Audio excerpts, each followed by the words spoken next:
Bonjour à tous mes chers frères et sœurs dans le Seigneur. Que la paix et la grâce de notre Dieu Tout-Puissant reposent abondamment sur vous aujourd'hui. Avant de commencer cette méditation puissante, je vous invite à vous abonner à cette chaîne, à activer la cloche pour ne rien manquer, et à aimer cette vidéo pour soutenir notre ministère de parole et de foi. Ensemble, nous allons recevoir une parole qui peut transformer notre manière de parler, d'écouter et de marcher avec Dieu. Écoutez ceci. Celui qui garde sa bouche et sa langue garde son âme des détresses. Proverbe 20 et 23. Avez-vous déjà senti au fond de vous que Dieu vous demandait de vous taire? Ou au contraire, que c'était le moment de parler avec autorité, de proclamer sa vérité? Aujourd'hui, nous allons explorer ces moments divins où le silence est une arme spirituelle et où la parole devient un instrument de puissance. Comprendre ces saisons est crucial, car nos mots peuvent construire ou détruire, bénir ou blesser, guérir ou condamner. Répétons ensemble cette déclaration. Seigneur, que mes paroles soient guidées par ton esprit et que mon silence soit rempli de sagesse. Celui qui garde sa bouche et sa langue garde son âme des détresses. Proverbe 21, 23. Parfois, Dieu nous demande de nous taire parce que nos paroles, si elles sont précipitées ou dictées par nos émotions, peuvent causer plus de mal que de bien. Le silence, dans ces moments, n'est pas un signe de faiblesse, mais un acte de foi et de sagesse. Pensez à Job, ce grand serviteur de Dieu. Lorsque ses amis vinrent le consoler avec des paroles qui semblaient justes, mais qui étaient en réalité blessantes et fausses, Job ne se précipita pas pour répondre. Il choisit de rester silencieux, de garder son esprit et son cœur centrés sur Dieu, malgré la douleur intense qui l'assaillait. Dans ce silence, il trouva la force de ne pas maudire Dieu, et ce silence devint le berceau de sa fidélité renouvelée. Le silence face à l'émotion est un apprentissage que nous pouvons appliquer chaque jour. Combien de fois avons-nous parlé dans la colère, dans la peur, ou sous le poids de l'incompréhension, pour regretter ensuite nos mots? Dieu nous enseigne que la maîtrise de la langue est une arme puissante. La Bible nous dit que la vie et la mort sont au pouvoir de la langue. Proverbe 10, 8, 21. Chaque mot que nous prononçons dans la précipitation peut semer le désordre, mais chaque mot réfléchi, guidé par l'esprit, porte la bénédiction. Imaginez-vous dans une situation où quelqu'un vous attaque injustement, où une critique vous blesse profondément.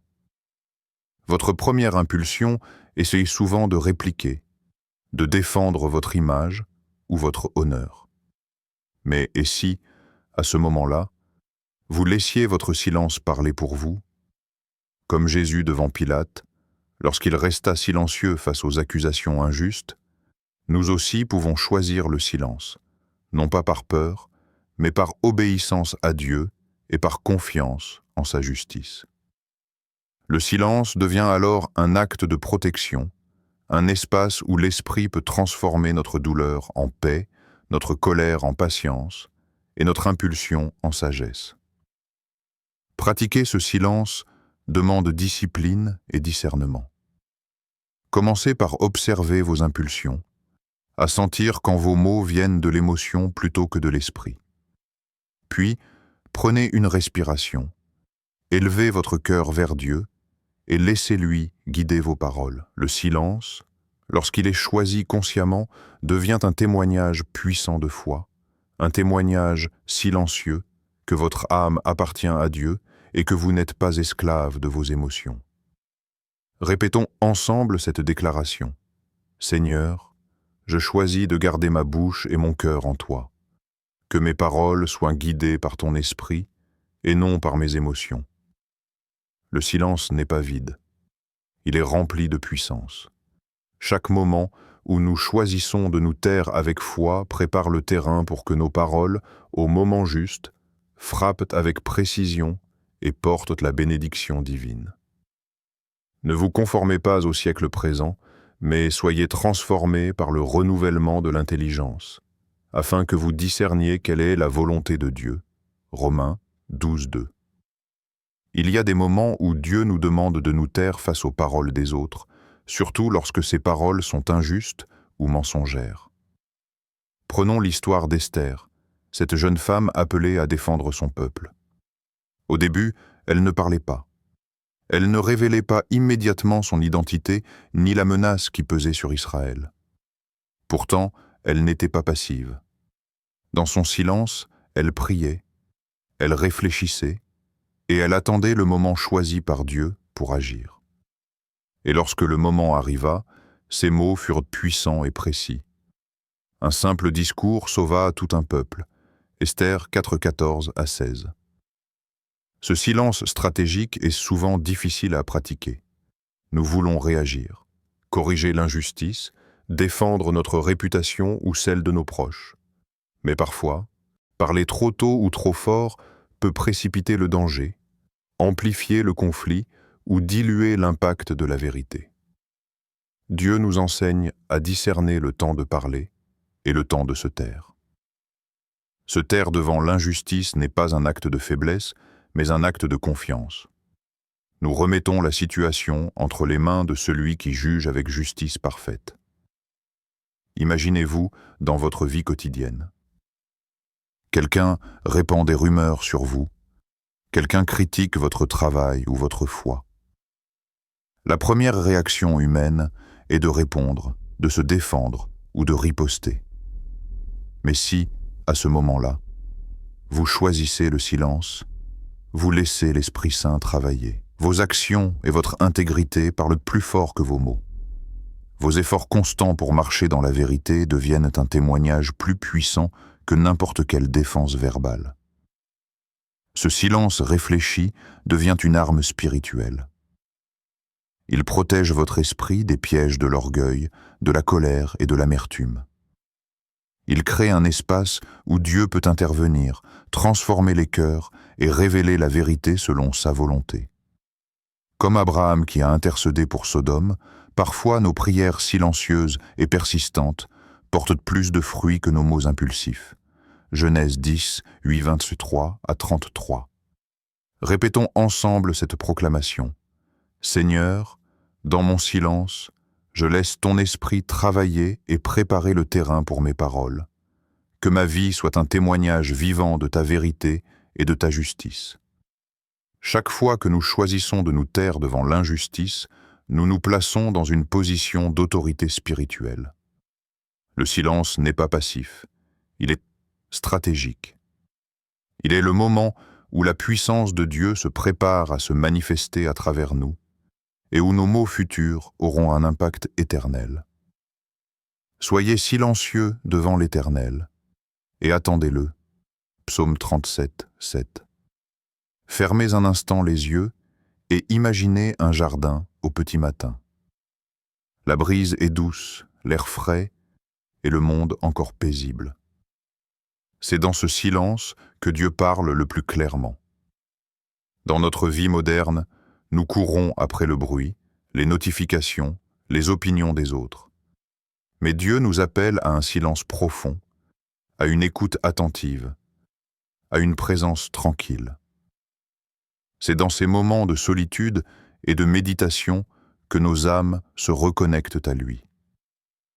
Le silence n'est pas simplement l'absence de mots. C'est une ouverture de cœur, une disposition de l'âme à recevoir la sagesse, le réconfort et la direction divine. Le psalmiste nous montre le chemin. Attendre Dieu en silence. Attendre pas seulement pour patienter, mais pour discerner, pour sentir la voix douce et tranquille de l'esprit. C'est dans ce silence que nous comprenons quand parler et comment parler, afin que nos paroles soient des instruments de bénédiction et non de confusion. Souvenons-nous de Marie, la mère de Jésus. Lorsqu'elle reçut l'ange annonçant la naissance du Sauveur, elle méditait dans son cœur toutes ces choses, Luc 2,19. Elle n'a pas immédiatement parlé de tout ce qu'elle voyait ou entendait. Elle a choisi d'écouter, de recevoir, de contempler. Ce silence intérieur lui a permis de comprendre le plan de Dieu et de répondre avec foi et humilité. De même, dans nos vies, chaque moment de silence est une préparation pour des paroles justes et puissantes. Le silence permet aussi de purifier notre cœur. Nos pensées, souvent chaotiques, trouvent repos et clarté lorsque nous nous retirons pour écouter Dieu. Dans ce calme, l'Esprit nous révèle nos besoins véritables, nos blessures cachées, et nous guide sur la meilleure façon de parler avec amour et vérité. C'est un entraînement spirituel, un moment sacré où notre parole future se nourrit de sagesse divine. Répétons ensemble cette affirmation. Seigneur, dans le silence de mon cœur, je t'écoute et je reçois tes paroles. Que mes mots soient toujours inspirés par ton esprit et non par mon agitation. Chaque respiration que nous prenons dans ce silence est une prière. Chaque pensée calme est une louange. Le silence n'est jamais vide. Il est rempli de Dieu. Et lorsque le temps de parler arrive, nos paroles ne sont pas seulement des sons. Elles deviennent des manifestations vivantes de sa puissance, des étincelles de lumière dans le monde, capables de guérir, d'encourager et d'élever ceux qui nous écoutent. Mais Jésus se taisait, et il ne répondit rien. Matthieu 27, 14. Parfois, le silence est une protection divine. Jésus l'a montré lorsqu'il fut accusé et jugé injustement. Devant Pilate, il ne défendit pas sa cause avec des mots, il se tut. Pourtant, derrière ce silence se trouvait une autorité puissante, un contrôle parfait sur la situation et une confiance totale en la justice de Dieu. Son silence n'était pas passif. Il était stratégique, rempli de foi et de discernement. Dans notre vie quotidienne, nous rencontrons aussi des moments où parler trop tôt peut exposer notre cœur, nos pensées ou notre réputation à des attaques inutiles. Peut-être êtes-vous confronté à des critiques injustes au travail, à des tensions dans votre famille ou à des jugements dans votre Église. Dans ces moments, le silence devient une protection, un bouclier que Dieu place autour de vous. Il permet à votre esprit de rester intact, à votre cœur de rester pur, et à votre âme de se tourner vers lui pour la justice et la délivrance. Le silence protège également notre paix intérieure. Lorsque nous répondons impulsivement, nos paroles peuvent amplifier le conflit et créer de nouvelles blessures. Mais lorsque nous choisissons de rester silencieux et de confier la situation à Dieu, nous expérimentons une paix surnaturelle qui dépasse la compréhension humaine. Comme Daniel dans la fosse au lion, nous pouvons marcher au milieu de l'adversité sans crainte, car le silence de l'obéissance nous relie à la puissance de Dieu, Daniel 6. Il y a un autre aspect puissant du silence protecteur. Il garde notre témoignage intact. Nos paroles, mal placées ou précipitées, peuvent ternir notre réputation et déformer notre message. Le silence, au contraire, laisse transparaître la maturité spirituelle et la sagesse. Il annonce silencieusement aux autres que notre vie est guidée par l'Esprit et que nous ne sommes pas esclaves de la peur, de la colère ou de l'orgueil. Répétons ensemble cette affirmation. Seigneur, dans mon silence, je me confie à toi. Protège mon cœur, garde mes paroles et guide mes actions selon ta volonté parfaite. Choisir le silence comme protection n'est pas un signe de faiblesse, mais un acte de foi. Il nous place sous l'autorité divine et nous prépare à parler avec puissance lorsque le moment sera venu. Dieu utilise le silence pour nous former, nous fortifier et nous protéger.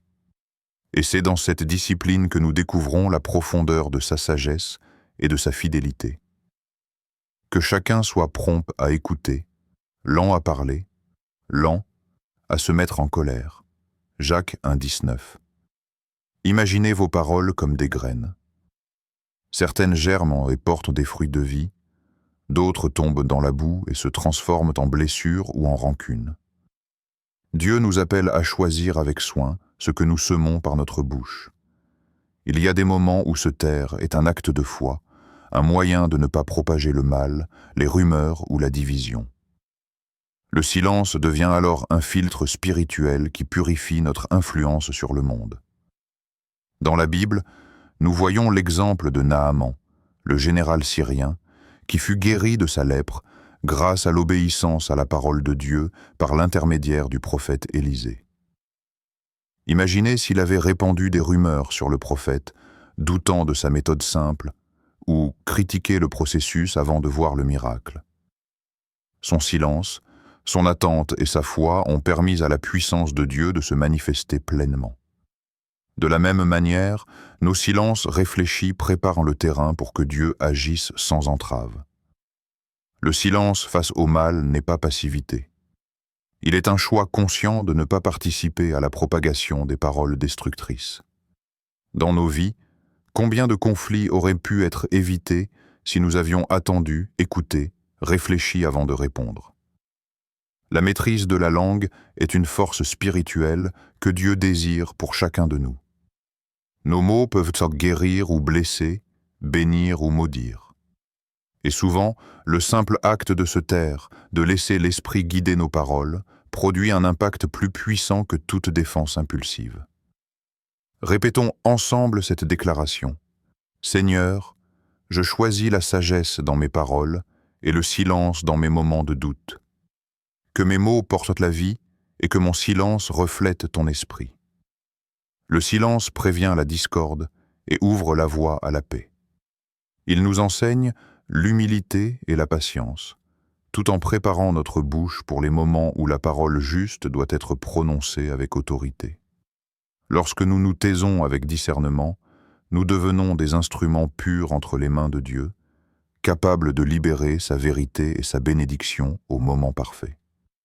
Dans ce silence choisi, chaque pensée devient prière. Chaque respiration devient louange, et chaque instant d'attente devient un acte de foi. Le mal recule là où la sagesse silencieuse règne, et Dieu peut agir puissamment à travers nos vies. L'Éternel a donné la parole, le savoir et l'intelligence viennent de lui. Ésaïe 54. Dieu nous enseigne que le silence est souvent un acte de discernement, une préparation nécessaire pour parler avec précision et autorité. Chaque mot que nous prononçons doit être inspiré, non par notre impulsion, mais par l'Esprit de Dieu. Comme un artisan qui prend le temps de choisir ses outils, Dieu façonne notre cœur et notre esprit dans le silence, affinant notre capacité à communiquer sa vérité au moment exact. Regardons l'exemple des prophètes.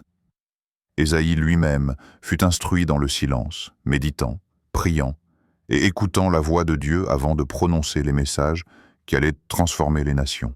Chaque parole prophétique qu'il a prononcée avait été précédée d'un temps de préparation intérieure, un temps où le monde extérieur n'avait pas de place, mais où l'esprit cultivait la sagesse et la force dans son cœur. Dans ce processus, nous voyons que le silence n'est jamais inutile. Il est fertile, riche de potentiel, un espace où Dieu crée la substance de nos paroles futures. Le silence comme discernement nous protège également des erreurs. Jacques nous avertit que la langue peut être un feu, capable de brûler et de détruire. Jacques 3, 5-6. Combien de conflits, de malentendus et de blessures auraient pu être évités si nous avions pris le temps de discerner, d'écouter et de prier avant de parler?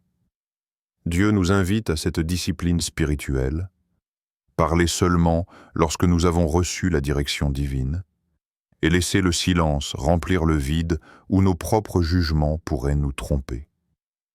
Répétons ensemble cette proclamation. Seigneur, dans mon silence, je t'écoute et je laisse ton esprit guider mes paroles. Que chaque mot que je prononce soit empreint de sagesse et de vérité. Dans la pratique quotidienne, cela signifie apprendre à se retirer du tumulte des émotions, des influences et des pressions sociales. Cela signifie observer nos pensées, examiner nos motivations et chercher la direction divine avant d'ouvrir la bouche. Le silence devient un temps sacré où nous apprenons à aligner notre esprit sur celui de Dieu, à purifier notre cœur et à préparer nos paroles pour qu'elles soient puissantes, justes et porteuses de vie. Lorsque le moment de parler arrive, le silence passé se manifeste comme une autorité spirituelle. Les mots prononcés avec discernement frappent avec précision, touchent les cœurs et ouvrent des portes que la précipitation aurait fermées. Dans ce processus, nous comprenons que le silence n'est pas une absence, mais une présence divine, un espace où l'Esprit de Dieu prépare, affine et bénit notre parole avant qu'elle ne touche le monde.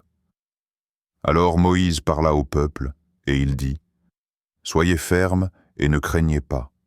Dieu combattra pour vous. » Exode 14, 13 à 14. Il arrive un moment où le silence prend fin et où Dieu nous appelle à parler avec autorité. Ce moment est unique pour chacun de nous, et il est souvent précédé d'une préparation silencieuse, d'une prière persistante et d'une confiance totale en lui. Moïse, au bord de la mer Rouge, se trouvait face à une situation impossible. Des eaux devant lui, une armée derrière. Et pourtant, Dieu lui donna l'instruction claire de parler et de diriger le peuple. Ces paroles, prononcées avec foi et autorité, ont ouvert la voie à la libération. Parler avec autorité ne signifie pas crier ou imposer sa volonté. Cela signifie aligner sa voix sur celle de Dieu, prononcer des paroles qui reflètent sa vérité et sa puissance. Quand nous parlons selon la direction divine, nos mots deviennent des instruments de délivrance, de guérison et de bénédiction. Ils ont le pouvoir de renverser des situations impossibles, d'inspirer le courage et de transformer les cœurs. La clé est d'être rempli de l'Esprit et de s'exprimer avec la certitude que ce que nous déclarons vient de Dieu et non de notre propre force. Prenons l'exemple de Déborah, prophétesse et juge d'Israël. Dans un temps de détresse pour son peuple, elle parla avec autorité, non pas par arrogance, mais parce que Dieu l'avait appelée. Ces paroles guidèrent Barak et l'armée d'Israël vers la victoire. Juges 4, 6 à 9. Chaque mot qu'elle prononça était porteur de direction, de foi et de puissance divine. De même, lorsque Dieu nous appelle à parler, nos paroles doivent être empreintes de courage, de sagesse et de discernement, car elles sont chargées d'un impact spirituel. Répétons ensemble cette proclamation : « Seigneur, que mes paroles soient toujours guidées par ton esprit. Quand tu m'appelles à parler, que ma voix porte ton autorité et ta vérité. » Dans notre vie quotidienne, parler avec autorité peut prendre plusieurs formes. Encourager quelqu'un dans la foi, proclamer la vérité dans une situation injuste, bénir nos enfants, ou même déclarer victoire sur un problème spirituel ou émotionnel. L'important est de reconnaître que la puissance ne vient pas de nous, mais de Dieu. C'est lui qui orchestre chaque mot et chaque proclamation. Quand le silence a été fidèle et que l'Esprit a préparé notre cœur, nos paroles deviennent une extension du ciel sur terre. Elles ne sont jamais vides ni faibles. Elles sont porteuses de la puissance, de la sagesse et de l'amour de Dieu. Dans ce moment, parler avec autorité est un acte de foi suprême. Nous déclarons ce que Dieu voit, ce que Dieu promet et ce que Dieu accomplit dans nos vies et autour de nous. Maître, nous savons que tu es verbe de vérité et de puissance, et tes paroles ne reviennent jamais vaines. Ésaïe 55, 11. Parler avec autorité signifie que chaque mot que nous prononçons est aligné sur la volonté de Dieu. Nos paroles ne doivent pas être des expressions de notre ego, de notre impatience ou de nos désirs personnels, mais des extensions vivantes de sa vérité. Jacques nous met en garde sur le pouvoir de la langue. De la même bouche sort la bénédiction et la malédiction. Jacques 3, 10. Cela montre que nos mots ont un impact spirituel, qu'ils peuvent édifier ou détruire. Pour parler avec autorité, nous devons d'abord passer par un processus de discernement et de purification. Nos pensées doivent être filtrées par la parole de Dieu, nos émotions contrôlées par l'esprit et nos intentions purifiées par le cœur. Jésus lui-même, lorsqu'il enseignait et confrontait les chefs religieux, ne parlait jamais par impulsion. Chaque mot était pesé, chargé de sagesse, et reflétait la volonté parfaite du Père. Jean 7, 46. Ses paroles ne se perdaient jamais. Elles changeaient en les vies, renversaient les situations et révélaient le royaume de Dieu. Dans notre vie, cela signifie réfléchir avant de parler. Avant de répondre à une accusation, d'encourager un ami, de corriger un proche ou de témoigner de notre foi, demandons-nous: mes paroles viennent-elles de Dieu ou de moi? Le silence et la prière avant la parole sont cruciaux. Une parole bien préparée, pleine de l'esprit, peut apaiser des conflits, inspirer la foi et ouvrir des portes spirituelles que l'impulsivité aurait fermées. Répétons ensemble cette proclamation: Seigneur, que chaque mot que je prononce soit aligné avec ta vérité. Que ma bouche devienne un instrument de ton esprit, porteur de vie, de bénédiction et de justice. Prendre le temps de préparer nos paroles, de les ancrer dans la parole et de les guider par la prière, c'est investir dans l'impact éternel de ce que nous disons. Une parole prophétique, un encouragement sincère, une correction inspirée par l'esprit, tout cela a le pouvoir de transformer des vies et des situations. Dieu désire que nous soyons des canaux de sa voix, non pas des échos de nos propres pensées, mais des instruments de sa puissance. Ainsi, aligner nos paroles sur Dieu demande patience, discernement et humilité. Mais lorsque nous parlons avec cette autorité divine, nos mots deviennent une lumière dans les ténèbres, un vent qui disperse la peur, et une parole qui construit, guérit et libère. Chaque mot prononcé dans cet alignement devient un témoignage vivant de sa gloire. Il y a un temps pour tout, un temps pour toute chose sous les cieux, un temps pour se taire et un temps pour parler. Ecclésiaste 3, 1, 7. Le silence et la parole divine sont comme le jour et la nuit, complémentaires et indispensables. Il y a des saisons dans nos vies où le silence est nécessaire, où notre cœur doit se retirer dans l'intimité avec Dieu, écouter sa voix et recevoir sa direction. Et puis, vient le moment où Dieu nous appelle à parler, à proclamer sa vérité, à semer ses promesses et à manifester son autorité.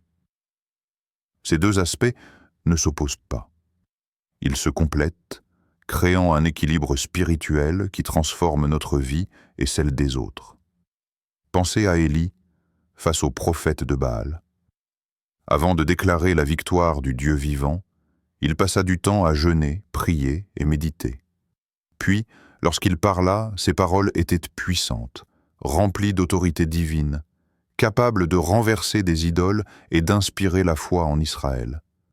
1er Roi 18, 36 à 39.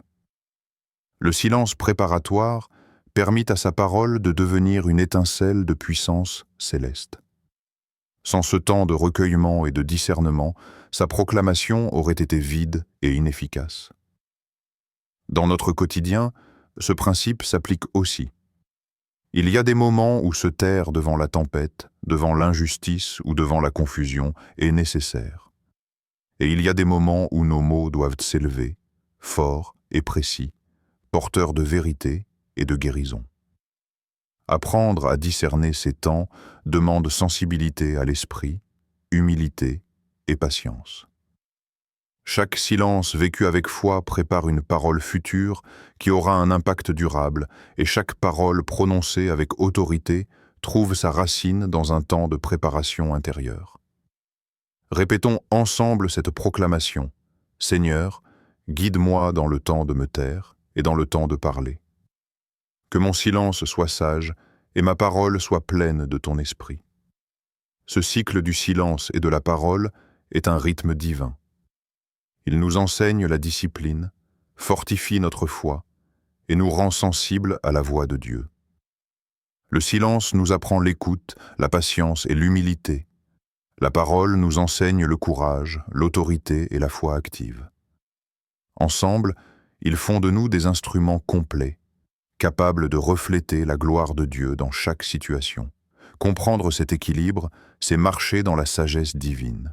C'est savoir quand se retirer et quand se lever, quand écouter et quand proclamer, quand recevoir en silence et quand libérer la parole qui transforme. Dans ce flux entre silence et parole, nous découvrons non seulement la puissance de Dieu, mais aussi notre appel à être ses témoins fidèles sur la terre. Aujourd'hui, nous avons exploré ensemble ces moments puissants où Dieu nous demande de nous taire et ceux où il nous appelle à parler avec autorité. Nous avons vu que le silence n'est jamais vide. Il protège, purifie, prépare et fortifie notre cœur. Nous avons également compris que la parole guidée par l'Esprit est puissante, capable de transformer des vies, de renverser des obstacles et de proclamer la vérité divine avec force et précision. Chaque saison de silence et de parole a un but, et chacune est essentielle pour marcher dans la sagesse et la volonté de Dieu. Je vous encourage, chers frères et sœurs, à examiner vos paroles et vos silences. Demandez pardon là où vous avez parlé trop vite ou blessé par inadvertance, et engagez votre cœur à parler seulement lorsque Dieu vous guide. Consacrez vos mots et vos silences à sa gloire, afin que chaque interaction devienne un témoignage de sa puissance et de son amour. Prions ensemble. Seigneur Tout-Puissant, merci pour tes paroles et pour le souffle de ton esprit qui nous guide chaque jour. Pardonne-nous lorsque nous parlons sans discernement ou lorsque nous nous taisons par peur. Apprends-nous à discerner les moments où nous devons écouter et les moments où nous devons parler avec autorité. Que nos paroles soient toujours une extension de ton amour, de ta vérité et de ta puissance. Remplis-nous de courage et de sagesse pour marcher dans la fidélité à ton appel. Dans le précieux nom de Jésus, Amen. Si cette parole a touché votre cœur, n'hésitez pas à commenter ci-dessous ce que Dieu vous a révélé aujourd'hui, à liker cette vidéo pour soutenir ce ministère, et surtout à vous abonner pour recevoir d'autres méditations puissantes qui nourrissent votre foi. Que Dieu vous bénisse abondamment, et que chaque mot et chaque silence de votre vie reflète sa gloire.